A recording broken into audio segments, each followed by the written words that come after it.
Merci de votre écoute et de votre fidélité. Bon réveil si vous nous rejoignez. C'est une victoire judiciaire pour Julian Assange. On en parlait dans le journal. 49 ans, le célèbre fondateur de Wikileaks. Et oui, vous avez peut-être suivi cette information. La justice britannique a refusé son extradition demandée par les États-Unis. Washington qui souhaite le juger pour espionnage après la publication de centaines de milliers de documents confidentiels. Un soulagement donc pour Julian Assange. Une décision qui sera rendue par la juge Vanessa Baraitser à la cour criminelle de Lord Bailey de Londres, mais qui est néanmoins susceptible de recours. En effet, certainement que la bataille judiciaire ne s'arrêtera pas au Royaume-Uni, mais au-delà du sort judiciaire de Julian Assange, nous vous proposons ce matin de revenir justement sur l'histoire de Wikileaks et de son fondateur. Avec vous, Laurence Kahn. Il n'y aura donc pas d'extradition de Julian Assange vers les États-Unis, du moins pas dans l'immédiat. Hier, la juge Vanessa Baraitser a rejeté presque tous les arguments de l'équipe juridique de Julian Assange, mais elle a refusé son extradition vers les États-Unis, disant redouter qu'il ne se suicide face à des conditions d'isolement quasi totales. Je suis convaincue que les procédures exposées par les autorités américaines n'empêcheront pas Assange de trouver un moyen de se suicider, a-t-elle déclaré. La magistrate britannique a ainsi rejeté les efforts américains de mettre la main sur le fondateur et principal animateur de Wikileaks, non pas tant en raison du statut de journaliste auquel aurait droit l'intéressé, mais en raison de son état de santé qui s'avère particulièrement dégradé. La présidente du tribunal a considéré dans son verdict que Julian Assange avait été fortement susceptible de mettre fin à ses jours et qu'il subit outre-Atlantique une incarcération très difficile. Le tout selon le compte-rendu de l'audience d'un journaliste sur Twitter. Et les conditions de détention du fondateur de Wikileaks ont par ailleurs été dénoncées par le rapporteur de l'ONU sur la torture, un certain Nils Metzler. Nous ne comprenons pas pourquoi il est détenu à l'isolement depuis 2 ans dans une prison infernale, a dit Nils Metzler, entouré, a-t-il ajouté, de prisonniers de droit commun. Il a été détruit pour avoir dit la vérité, à savoir dénoncer des actes illégaux de certains gouvernements, dont le gouvernement américain, a d'ailleurs expliqué son avocat au journal Le Parisien, qui rappelle que ce procès est capital pour le droit à l'information des citoyens.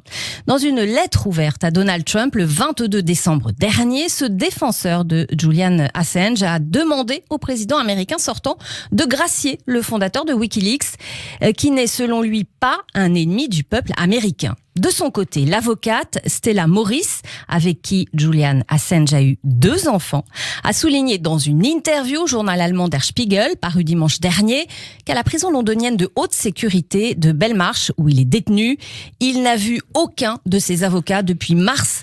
La défense de Julian en a été sérieusement handicapée, a-t-elle dénoncé. Mais la situation à la prison de Belmarsh n'est rien comparée aux conditions de détention auxquelles il serait soumis aux États-Unis s'il était extradé, a-t-elle affirmé, estimant que Julian Assange serait alors enterré vivant. Et puis pendant ce temps, je le disais en introduction, les autorités américaines ont notifié au tribunal britannique leur intention de faire appel de la décision rendue par la juge Vanessa Baraitser. Les États-Unis se sont par ailleurs dit extrêmement déçus du refus d'extrader Assange. Concrètement, Washington reproche au fondateur de Wikileaks d'avoir mis en danger des sources des services américains. Et oui, parmi les documents publiés figurait notamment une vidéo montrant des civils tués par les tirs d'un hélicoptère de combat américain. C'était en Irak en juillet 2007. 2 journalistes de l'agence Reuters avaient notamment été tués. Oui, en 2010, Wikileaks devient célèbre en publiant une vidéo montrant un hélicoptère américain tirant sur un groupe d'hommes au sol, parmi lesquels 2 employés de l'agence Reuters, puis en publiant une masse de télégrammes diplomatiques. L'épisode marque le début d'un intense débat sur le numérique et la démocratie. L'Australien risque aux États-Unis 175 ans de prison, rien que ça pour avoir diffusé à partir de 2010 plus de 700 000 documents classifiés sur les activités militaires et diplomatiques américaines, notamment en Irak et en Afghanistan. À ce propos, je vous propose d'écouter ce que pensait à l'époque l'un de ses avocats français, un certain Éric Dupond-Moretti. Les 175 ans de prison qu'on lui promette aux États-Unis, c'est une peine indigne, insupportable et contraire à l'idée que l'on peut tous se faire des droits de l'homme. Ah, vous l'entendez, l'actuel ministre de la Justice, Éric Dupond-Moretti, reste donc à savoir aujourd'hui quelle sera l'attitude de l'administration du futur président américain Joe Biden à l'égard du fondateur de Wikileaks. De son côté, Julian Assange nie toute accusation. Outre les possibilités d'appel, la position de l'administration du futur président américain Joe Biden à l'égard du fondateur de Wikileaks reste une inconnue. Julian Assange se trouve sous le coup de poursuites lancées sous la présidence de Donald Trump, sous son prédécesseur Barack Obama qui avait Joe Biden pour vice-président. Rappelons-le, la justice américaine avait renoncé à poursuivre le fondateur de Wikileaks. Mais il y a tout juste 10 ans, celui qui accédera dans moins d'un mois à la Maison-Blanche avait comparé Julian Assange à un terroriste high-tech. Un terroriste high-tech ou un héros traqué de la liberté d'informer. En tout cas, le fondateur de Wikileaks, Julian Assange, fait figure d'ardent défenseur de la transparence à tout prix. Et il faut revenir en 2010, année au cours de laquelle Julian Assange se fera connaître du grand public avec la publication de centaines de milliers de documents américains. Un coup d'éclat, Laurence, qui lui vaudra d'être présenté comme un champion de la liberté d'informer. Absolument.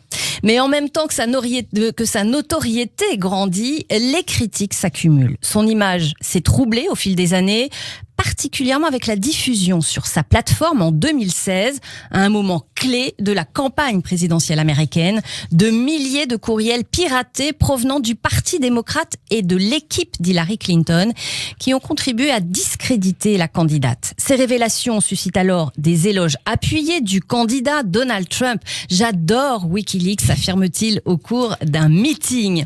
D'après la CIA, ces documents ont été obtenus par Wikileaks auprès d'agents russes, ce que nie formellement la plateforme. Et c'est ainsi qu'en 2011, 5 journaux, dont The New York Times, The Guardian et Le Monde, associés à Wikileaks justement, condamnent la méthode de la plateforme.